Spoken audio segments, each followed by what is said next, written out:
Hello friends, welcome back to Mansi study channel. दोस्तों, आज है 26 अप्रैल 2024 और 26 अप्रैल 2024 से रिलेटेड करंट अफेयर्स के जितने भी क्वेश्चन बन सकते हैं आज की क्लास में सारे क्वेश्चन को कवर करेंगे और हर क्वेश्चन से रिलेटेड इंपॉर्टेंट पॉइंट भी मैं आपको बताऊंगी। तो आप लोग पूरा क्लास बहुत ध्यान से देखिएगा। और दोस्तों, ये क्लास आपकी मॉर्निंग सुबह 7 AM पे डेली लाइव आती है।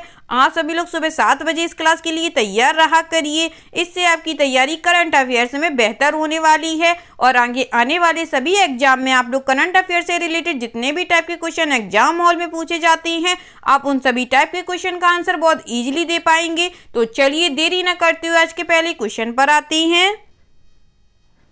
आज का पहला क्वेश्चन लिखा है, 29 वर्षीय पूर्व विश्व चैंपियन केंटो मोमोटा ने उच्चतम स्तर पर खराब दौर के बीच मानसिक और शारीरिक समस्याओं का हवाला देते हुए बैडमिंटन से संन्यास की घोषणा की है। वह किस देश से हैं? 29-year-old former world champion Kento Momota has announced retirement from badminton, citing mental and physical issues amid a lane patch at the highest level. He is from which country? First option है दक्षिण Korea, second option है उत्तर Korea, third option है Japan, fourth option है भारत।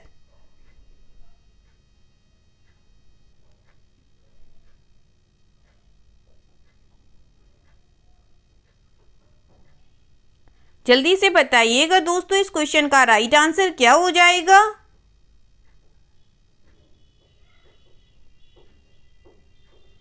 इस question का जो right answer हो जाएगा फ्रेंड्स, वह है हमारा option number C, Japan.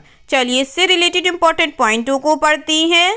Japan के 29 वर्षीय पूर्व विश्व चैंपियन केंटो मोमोटा ने उच्चतम स्तर पर खराब दौर के बीच मानसिक और शारीरिक समस्याओं का हवाला देते हुए बैडमिंटन से संन्यास की घोषणा की है। पूर्व विश्व नंबर 1 से पुष्टि की कि वह 27 अप्रैल से चीन के चेंगडू में होने वाले थॉमस और उबेर कप के बाद फिर से अपने देश का प्रतिनिधित्व नहीं करेंगे। ठीक है दोस्तों, चलिए आगे बढ़ते हैं और नेक्स्ट क्वेश्चन देखते हैं।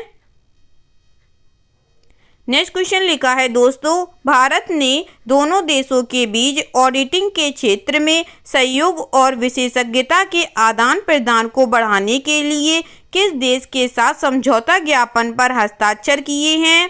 India has signed MOU with which country to enhance collaboration and the exchange of expertise in the field of auditing between the two nations. First option है बुल्गारिया, सेकेंड ऑप्शन है Maldives, third option है Bhutan, fourth option है Mauritius.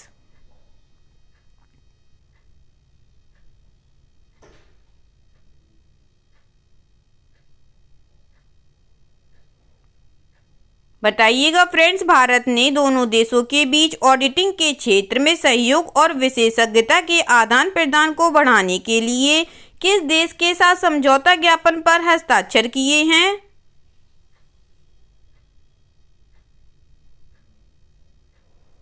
इस question का जो right answer हो जाएगा friends, वह है हमारा ऑप्शन नंबर ए, बुल्गारिया के साथ।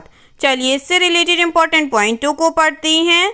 भारत के नियंत्रक एवं महालेखा परीक्षक ने सोफिया में SAI सर्वोच्च लेखा परीक्षा संस्थान बुल्गारियाई राष्ट्रीय लेखा परीक्षा कार्यालय के साथ एक समझौता ज्ञापन पर हस्ताक्षर किए हैं।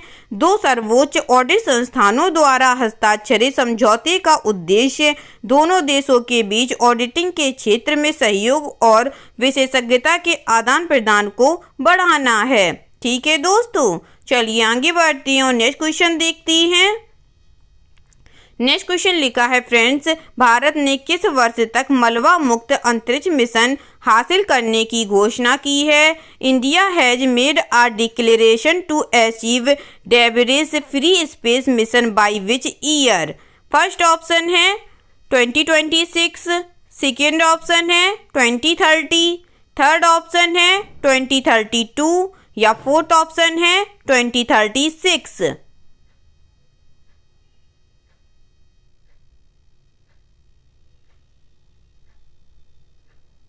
बताइएगा फ्रेंड्स, भारत ने किस वर्ष तक मलबा मुक्त अंतरिक्ष मिशन हासिल करने की घोषणा की है?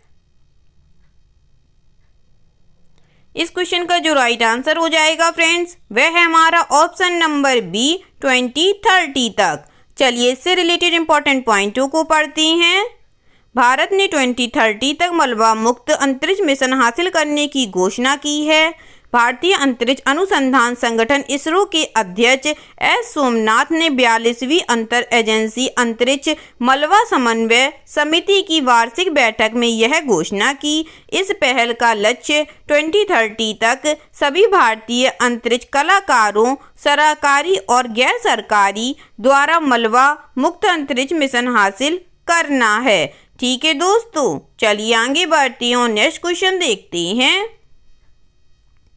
नेक्स्ट क्वेश्चन लिखा है फ्रेंड्स, टोरंटो में फिडे कैंडिडेट्स टूर्नामेंट जीतने वाले सबसे कम उम्र के खिलाड़ी कौन बन गए हैं? Who has become the youngest ever player to win the FIDE candidates tournament in Toronto? First option है आर प्रज्ञानंद, सेकेंड ऑप्शन है अरविंद चिदम्बरम, थर्ड ऑप्शन है अलेक्जेंडर फ्रेडके, फोर्थ ऑप्शन है डोमा राजू गुकेश।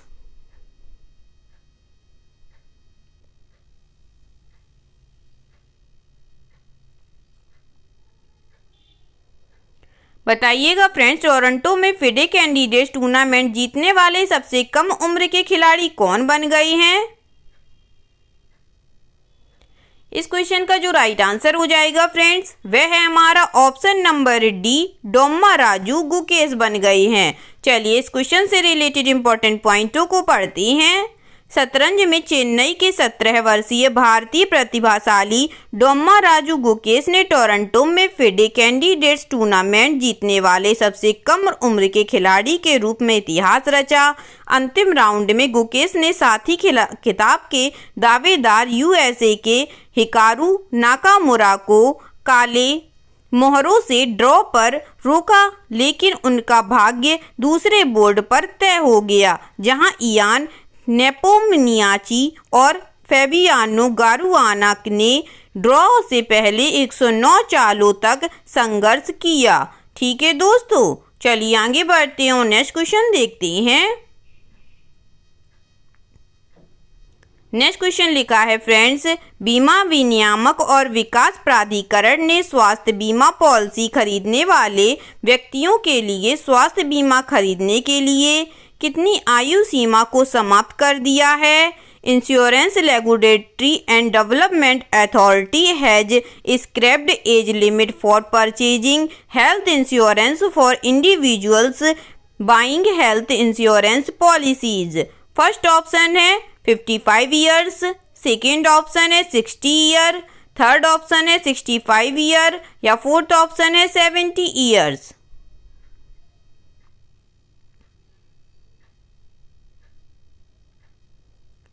जल्दी से बताइएगा दोस्तों, इस क्वेश्चन का राइट आंसर क्या हो जाएगा?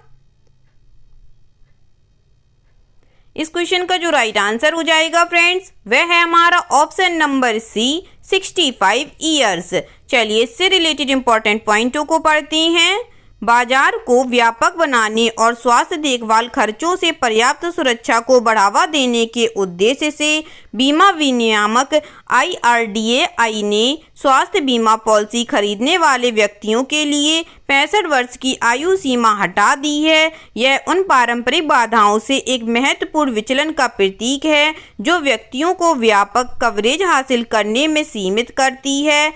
IRDAI का लक्ष्य अप्रत्याशित चिकित्सा खर्चों के खिलाफ पर्याप्त सुरक्षा सुनिश्चित करते हुए एक अधिक समावेशी और सुलभ स्वास्थ्य देखभाल पारिस्थितिकीय तंत्र को बढ़ावा देना है। ठीक है दोस्तों, चलिए आगे बढ़ते हैं और नेक्स्ट क्वेश्चन देखते हैं।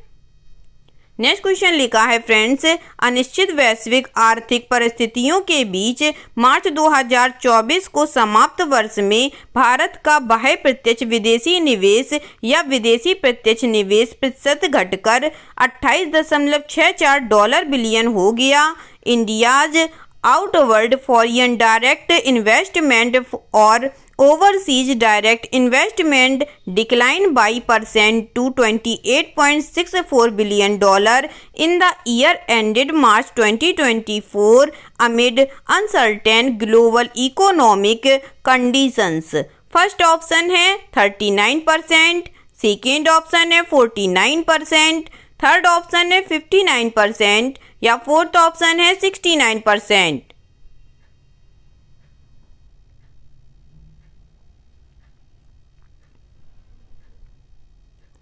बताइएगा दोस्तों इस क्वेश्चन का राइट आंसर। इस क्वेश्चन का जो राइट आंसर हो जाएगा दोस्तों वह है हमारा ऑप्शन नंबर ए 39%। चलिए इस क्वेश्चन से रिलेटेड इंपॉर्टेंट पॉइंटों को पढ़ते हैं। अनिश्चित वैश्विक आर्थिक परिस्थितियों के बीच मार्च 2024 को समाप्त वर्ष में भारत का प्रत्यक्ष विदेशी निवेश या विदेशी प्रत्यक्ष निवेश 39% घटकर $28.64 बिलियन हो गया।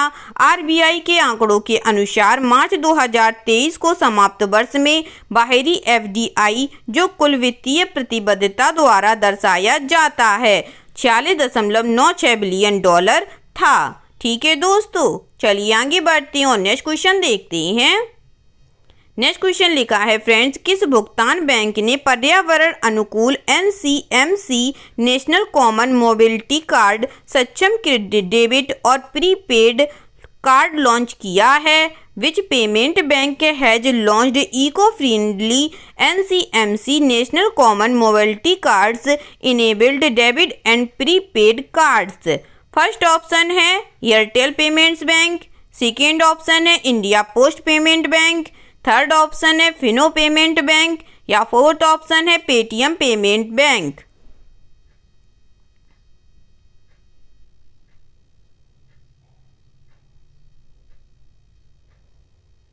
इस क्वेश्चन का जो राइट आंसर हो जाएगा फ्रेंड्स वह है हमारा option number A Airtel payment bank. चलिए इससे रिलेटेड इंपॉर्टेंट पॉइंटों को पढ़ते हैं।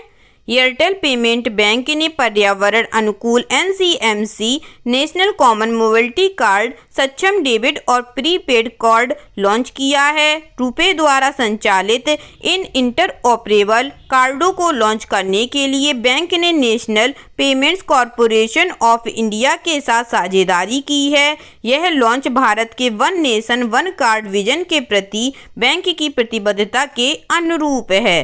ठीक है दोस्तों, चलिए आगे बढ़ते हैं और नेक्स्ट क्वेश्चन देखते हैं। नेक्स्ट क्वेश्चन लिखा है फ्रेंड्स, HDFC लाइफ इंश्योरेंस के अध्यक्ष पद से दीपक पारेख के इस्तीफे के बाद बोर्ड का नया अध्यक्ष किसे बनाया गया है? After the resignation of Deepak Parekh has as chairman of HDFC life insurance who has been made the new chairman of the board? First option है प्रणव हरिदासन, सेकेंड ऑप्शन है अश्विनी कुमार, थर्ड ऑप्शन है दीपक मोहंती या फोर्थ ऑप्शन है केकी मिस्त्री।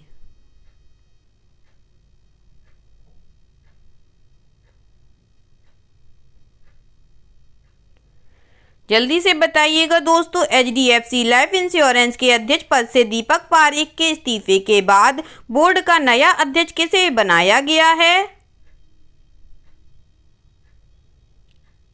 इस क्वेश्चन का जो राइट आंसर हो जाएगा फ्रेंड्स वह है हमारा ऑप्शन नंबर डी केकी मिस्त्री को बनाया गया है। चलिए इस क्वेश्चन से रिलेटेड इंपॉर्टेंट पॉइंटों को पढ़ते हैं। बैंकर दीपक एस पारेख ने HDFC लाइफ इंश्योरेंस के अध्यक्ष और गैर कार्यकारी निर्देशक पद से इस्तीफा दे दिया। पारेख के इस्तीफे के बाद कंपनी ने केकी मिस्त्री को HDFC बोर्ड का चेयरमैन नियुक्त किया है। मिस्त्री दिसंबर 2000 से कंपनी से जुड़े हुए हैं और वर्तमान में गैर कार्यकारी निर्देशक के रूप में कार्य कर रहे हैं। ठीक है दोस्तों, चलिए आगे बढ़ते हैं और नेक्स्ट क्वेश्चन देखते हैं। नेक्स्ट क्वेश्चन लिखा है फ्रेंड्स, फ्रांसीसी कार निर्माता सिट्रोइन ने भारत में किसे अपना ब्रांड एम्बेसडर नियुक्त किया है? French car maker Citroen has appointed whom as its brand ambassador in India? First option है विराट कोहली को, सेकेंड ऑप्शन है रोहित शर्मा को, थर्ड ऑप्शन है KL राहुल को या फोर्थ ऑप्शन है महेंद्र सिंह धोनी को।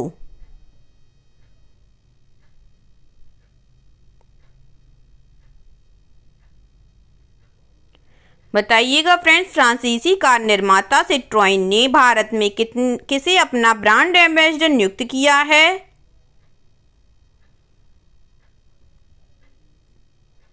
इस क्वेश्चन का जो राइट आंसर हो जाएगा फ्रेंड्स, वह है हमारा option number D, Mahendra Singh Dhoni को। चलिए इस क्वेश्चन से रिलेटेड इंपॉर्टेंट पॉइंटों को पढ़ती हैं।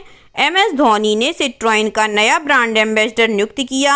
धोनी 2 साल के लिए इस ब्रांड का प्रचार कर सकती हैं और 1 साल के लिए 7 करोड़ रुपए चार्ज करेंगे। जबकि धोनी ने अतीत में अशोक लीलैंड और TVS मोटर सहित अन्य ऑटोमोबाइल ब्रांडों का समर्थन किया है। यह पहली बार है कि वह किसी कार ब्रांड के साथ जुड़ेंगे। ठीक है दोस्तों, चलिए आगे बढ़ते हैं और आज का लास्ट क्वेश्चन देखते हैं।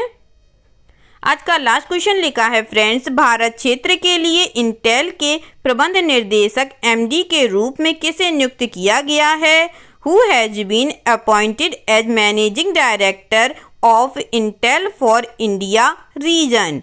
फर्स्ट ऑप्शन है अंशिका सिंह को, सेकेंड ऑप्शन है राहुल सिंह को, थर्ड ऑप्शन है संतोष विश्वनाथन को, या फोर्थ ऑप्शन है जोईता गुप्ता को।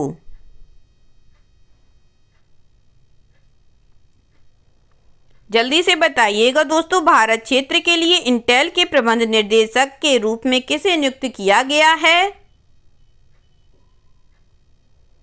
इस क्वेश्चन का जो राइट आंसर हो जाएगा फ्रेंड्स, वह है हमारा ऑप्शन नंबर सी, संतोष विश्वनाथन को। चलिए इससे रिलेटेड इंपॉर्टेंट पॉइंटों को पढ़ती हैं। इंटेल ने संतोष विश्वनाथन को अपने प्रबंध निर्देशक MD के रूप में भारत क्षेत्र के कारोबार का प्रमुख नियुक्त किया है। मार्च में कंपनी ने देश की तीव्र वृद्धि और व्यावसायिक अवसरों का लाभ उठाने के लिए अपने SMG सेल्स मार्केटिंग और कम्युनिकेशन ग्रुप संगठन के भीतर भारत को एक अलग क्षेत्र के रूप में घोषित किया। विश्वनाथन के पास औद्योगिक इंजीनियरिंग और प्रबंधन में इंजीनियरिंग की डिग्री और व्यवसाय प्रशासन में मास्टर डिग्री है। ठीक है दोस्तों, आई होप आज के सभी क्वेश्चन आप लोगों को बहुत अच्छे लगे होंगे फ्रेंड्स, और सभी क्वेश्चन से रिलेटेड इंपॉर्टेंट पॉइंट के नोट्स भी आप लोगों को बहुत अच्छे से समझ में आए होंगे। अगर क्लास अच्छी लगी हो दोस्तों और सारे फैक्टों को आप लोगों ने अच्छे से समझा हो तो प्लीज़ इस क्लास को लाइक कीजिएगा, शेयर कीजिएगा और आपके अपने चैनल मानसी स्टडी चैनल को सब्सक्राइब कीजिएगा। थैंक यू सो मच दोस्तों।